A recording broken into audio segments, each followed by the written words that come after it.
Hello everyone, welcome to this lecture on electrical machines. So last class में हमने numerical discuss किए थे। Now we will discuss about single layer winding and about double layer winding. So once we will go through the definitions, we will derive we will tell the mathematical relationship and then we will solve some numericals too. Okay, तो इस lecture में हम basically single layer winding क्या होती है उसके बारे में देखेंगे, फिर उसकी नंबर ऑफ कॉइल्स और नंबर ऑफ स्लॉट्स के बीच में क्या मैथमेटिकल रिलेशनशिप हम लोग निकाल सकते हैं वो देखेंगे। उसके बाद में इससे रिलेटेड न्यूमेरिकल्स करेंगे। Okay, so let's start. तो सबसे पहले हम बात करते हैं सिंगल लेयर वाइंडिंग की। Single layer winding, okay, so right on the topic single layer winding.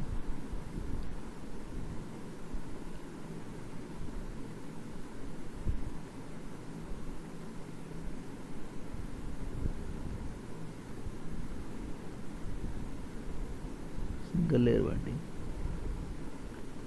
ठीक है। देखो, जैसे कि हेडिंग इज क्लियरली बता रही है, it is clearly suggesting that we have a single layer winding. That means each coil side will occupy the total slot area.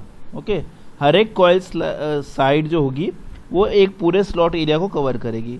तो यहाँ पे देखो कॉइल साइड कौन सी हैं, these are the coil sides. Okay, these are the coil sides.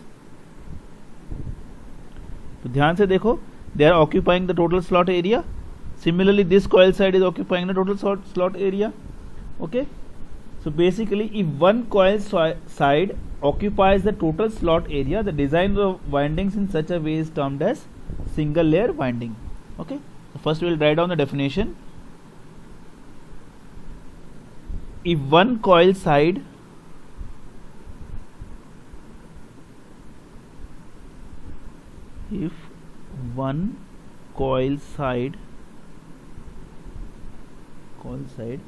occupies the total slot area,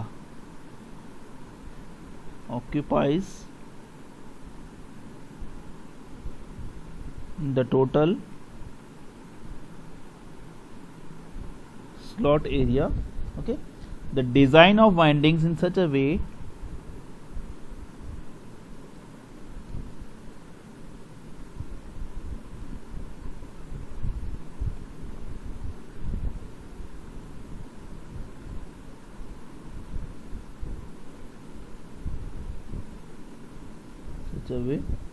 is called single layer winding.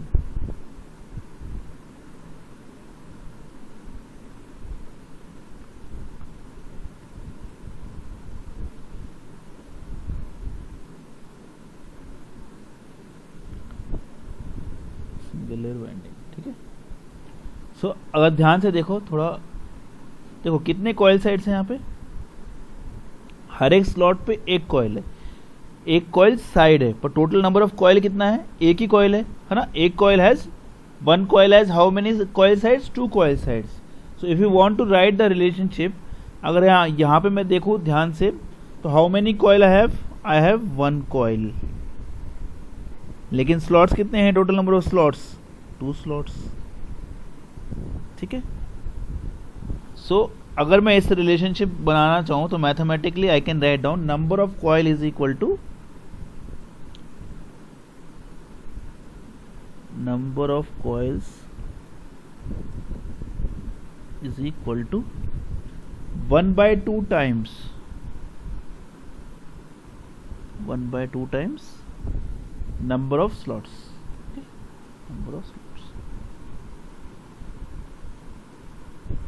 तो ये हमारी मैथमेटिकल रिलेशनशिप हो जाएगी।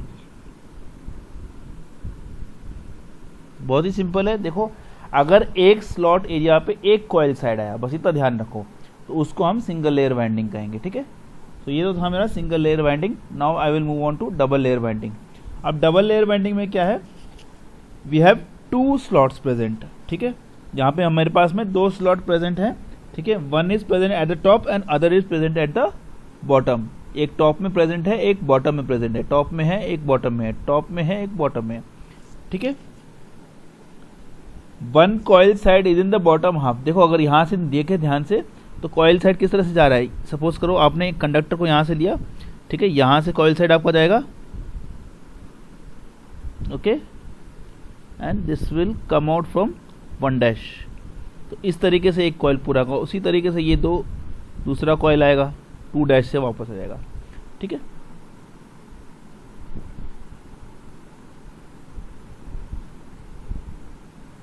Okay. So basically we can say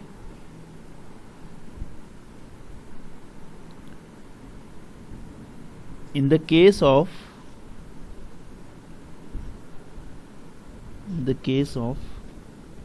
the double layer winding,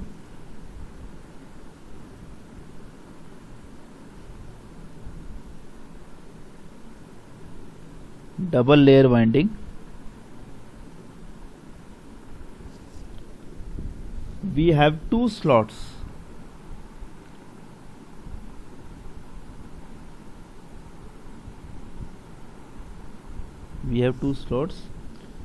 One is present at the top,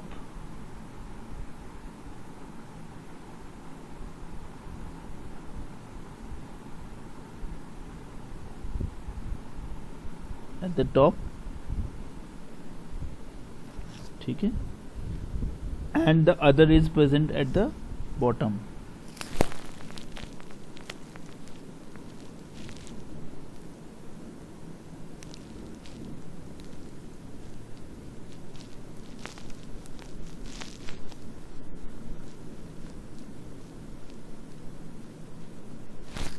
ठीक है, next point you can write down, that is one coil side,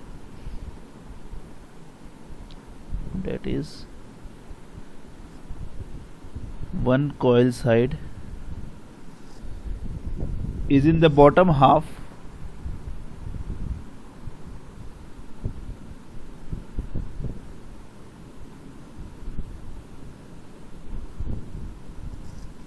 and one coil side in the top half.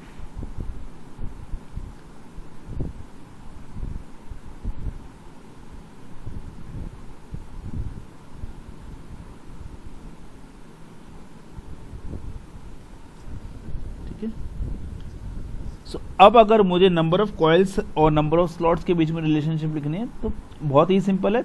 देखो यहाँ पे कितने number of coil अभी भी मैंने बनाए थे, 2 नंबर ऑफ कॉइल्स हैं और स्लॉट्स भी 2 हैं। तो therefore you can write the relationship between number of coils and number of slots as number of coils is equal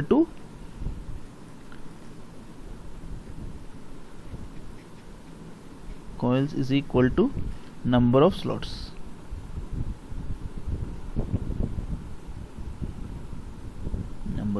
ठीक है, this is the mathematical relationship, number of coils is equal to number of slots. ठीक है, तो concept हमने समझ लिया है कि in the case of single layer winding number of coils is 1/2 number of slots, but in the case of double layer winding number of coils is equal to number of slots. अब एक एक करके हम numerical करेंगे इसके ऊपर। तो let's go for the first numerical. तो पहले न्यूमेरिकल में क्वेश्चन सपोज करो, पहले क्वेश्चन को अच्छे से पढ़ते, क्या दिया है, 3 फेज दिया है, 4 पोल ऑल्टरनेटर दिया है with double layer winding, has 48 armature coils. Okay, the winding is short pitch by 4 slots, the pitch factor is, मुझे क्या कैलकुलेट करना है, पिच फैक्टर कैलकुलेट करना है, also calculate for single layer winding. तो बहुत ही सिंपल क्वेश्चन है। देखो सबसे पहले तो गिवन लिख लेते हैं, इसमें क्या क्या है। ठीक है, गिवन मुझे कितना दिया है, 3 फेज दिया है, मुझे 3 फेज दिया है। ठीक है, नंबर ऑफ पोल्स कितना दिया है, 4 दिया है। ठीक है, अब कौन सी वाइंडिंग दी है, डबल लेयर वाइंडिंग, ध्यान रखना है यहाँ पे डबल लेयर वाइंडिंग।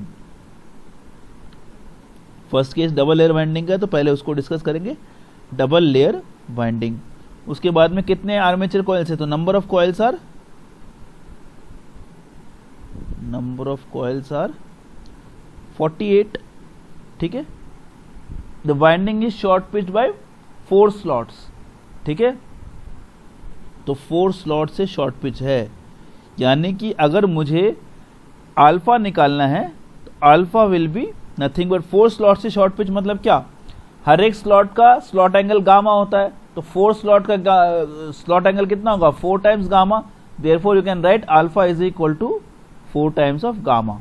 अब गामा जैसे कि हमने प्रीवियस क्लासेस में भी पढ़ा था, gamma is nothing but 180 by number of slots per pole. देखो हमें स्लॉट्स नहीं पता है ना, यहाँ पे हमें स्लॉट्स के बारे में नहीं मालूम है क्योंकि स्लॉट्स दिए नहीं है, लेकिन नंबर ऑफ पोल्स पता है। तो लेकिन एक चीज़ और मुझे दी है, ये क्या दी है, वो है डबल लेयर वाइंडिंग। ठीक है, बहुत ही इंपॉर्टेंट, डबल लेयर वाइंडिंग। अगर डबल लेयर वाइंडिंग दिया है और उसके साथ मुझे नंबर ऑफ कॉइल्स दिया है, तो अभी हमने रिलेशनशिप देखा था, the relationship between number of coils and number of slots in double layer winding is number of coils is equal to number of slots, number of slots. ठीक है, उससे मुझे क्या मिल जाएगा, नंबर ऑफ स्लॉट्स मिल जाएगा। Number of slots will be nothing but that will be equal to 48. तो substitute करो, you will get 180 by 48 by number of poles is 4. So this will get you gamma as 15 degrees, right? तो alpha क्या हो गया वैसे directly, alpha will be nothing but 4 times of gamma, 4 times of gamma, that is equal to 4 into 15 degrees, that is nothing but equal to 60 degrees। ठीक है, तो अब मुझे पिच फैक्टर कैलकुलेट करना है। तो पिच फैक्टर का डायरेक्ट फॉर्मूला क्या है, Kp is equal to cos of alpha by 2। ठीक है, सो कॉस ऑफ 30 डिग्रीज हो जाएगा, है ना। तो कॉस 30 कितना होता है मेरा, √3/2, और you can say 0.866। This is Kp for double layer winding. अब अगर मेरी सिंगल लेयर वाइंडिंग होती तो क्या होता, let's take the case of single layer winding. Single layer winding का केस लेते हैं।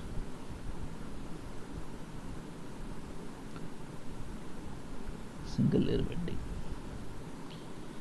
अब देखो सिंगल लेयर वाइंडिंग में नंबर ऑफ कॉइल्स और नंबर ऑफ स्लॉट्स के बीच में क्या रिलेशनशिप निकाली थी हमने, number of coils is equal to 1/2 times, है ना, 1/2 times, 1/2 times number of slots, number of slots. ठीक है, तो यहां से आप निकाल सकते हो नंबर ऑफ स्लॉट्स कितने आ जाएंगे। अगर नंबर ऑफ कॉइल्स मेरा 48 है, so 48 is equal to 1/2 times of number of slots. ठीक है, therefore you get S is equal to 48 into 2 is 96. Now again you know gamma is calculated by 180 by number of slots per pole. तो 180 by number of slots कितना है, 96 by 4. So this will be come out to be 7.5 degrees, है ना। And now alpha is nothing but alpha is equal to 4 times of gamma, that is nothing but 4 into 7.5. This is come out to be how much, 30 degrees, 30 degrees. Therefore Kp is nothing but cos of alpha by 2. You can write down cos of 15 degrees. This will be nothing but 0.965. बहुत easy question था, है ना। तो ये हमारा question, तो यहाँ पे डबल लेयर वाइंडिंग के लिए हमें 0.866 मिला है और सिंगल लेयर वाइंडिंग के लिए हमें 0.965 मिला है। ठीक है, okay, let's go to the next question. Next question में क्या पूछा है, find the no load phase voltage, ठीक है, ऑफ अ स्टार कनेक्टेड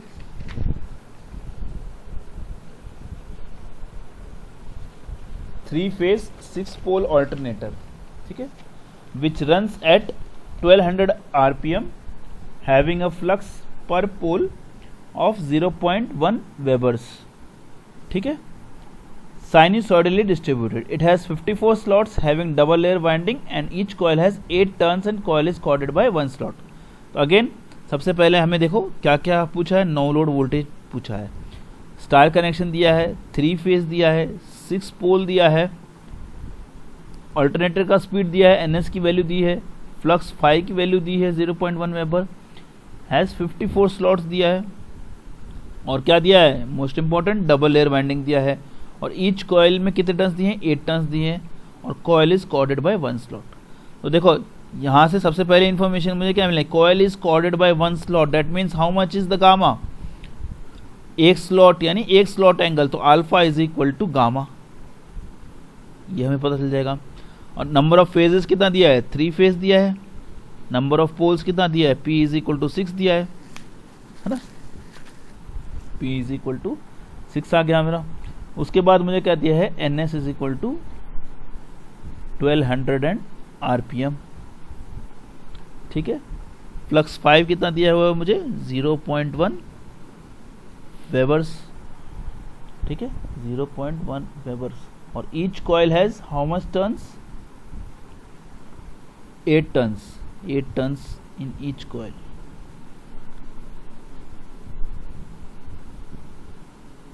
ठीक है।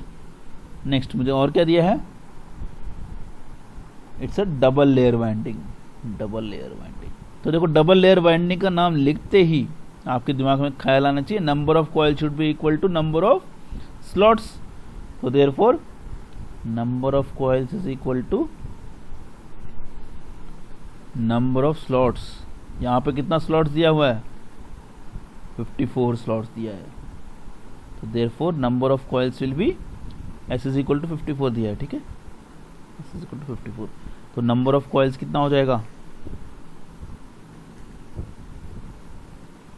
This will be equal to 54। अगर नंबर ऑफ कॉइल्स 54 है और हर एक कॉइल में 8 टर्न है, तो टोटल नंबर ऑफ कंडक्टर्स कितने हो जाएंगे, total number of conductors will be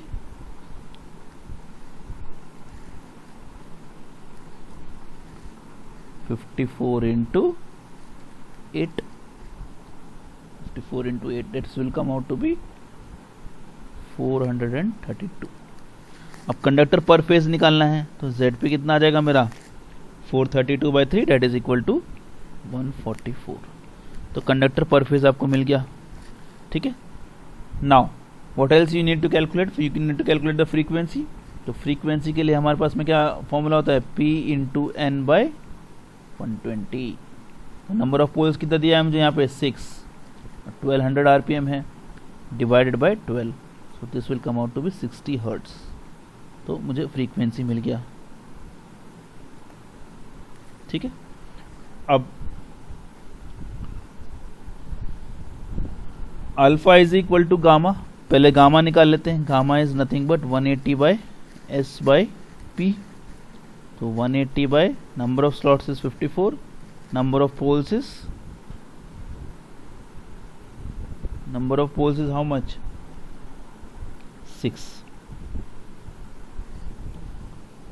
number of poles is 6, ठीक है।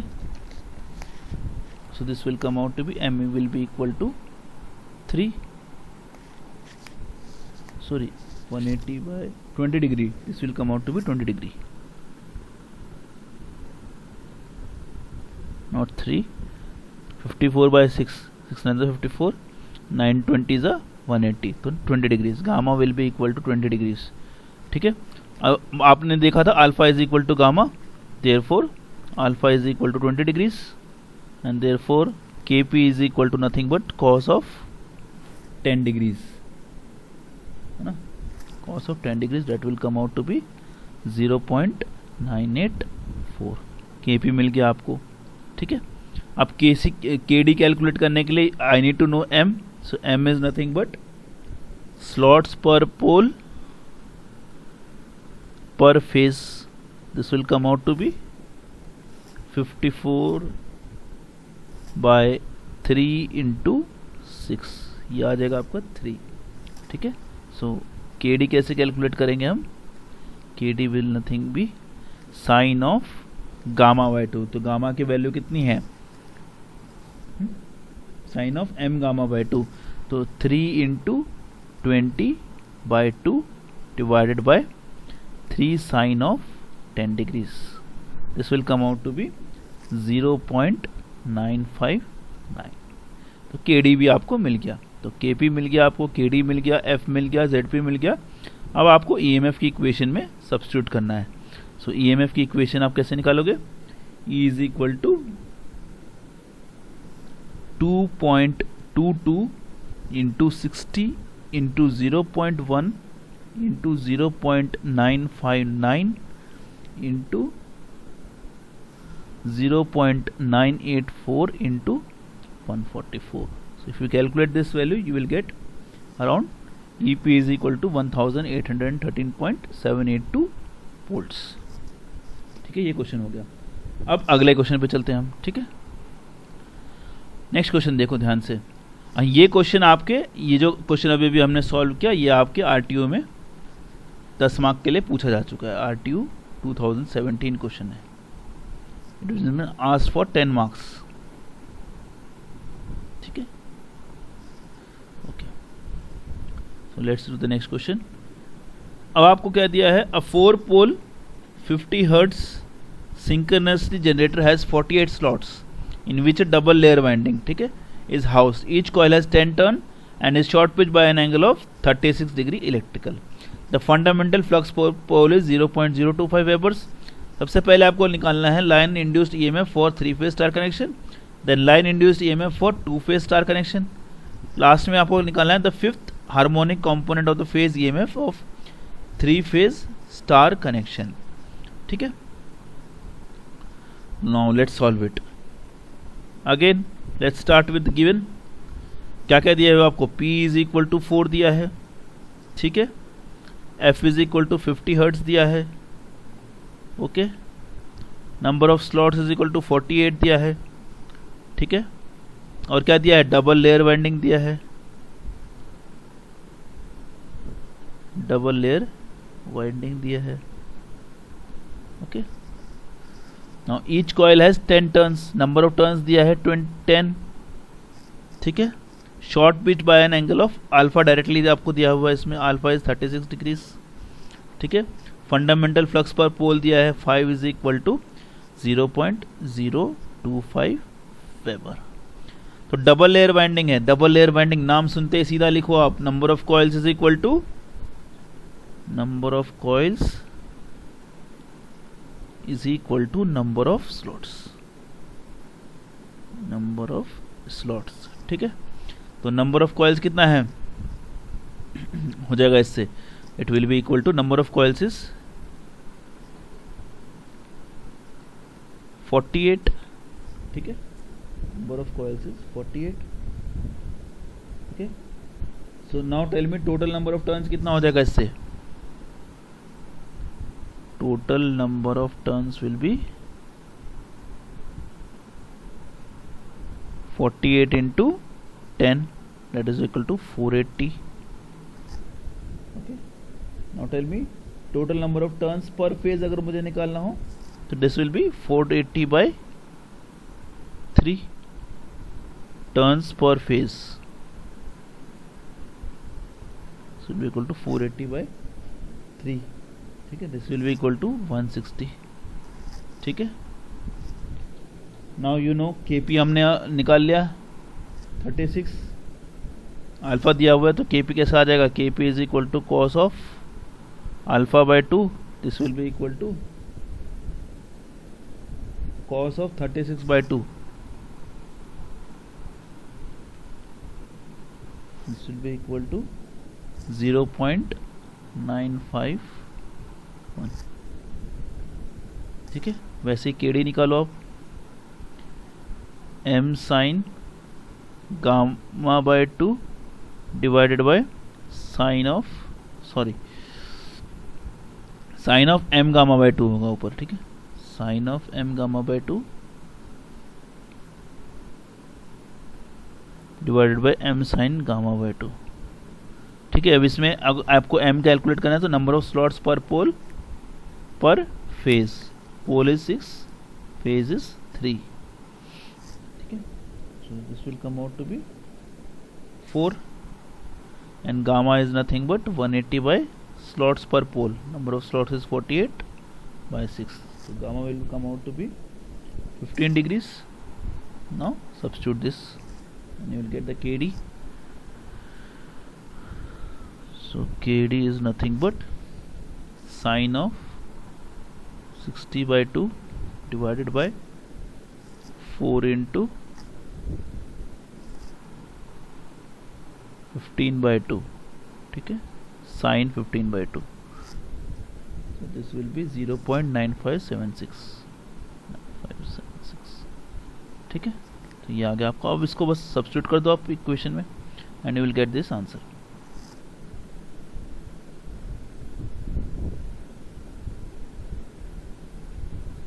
Okay, and line voltage will be something like this.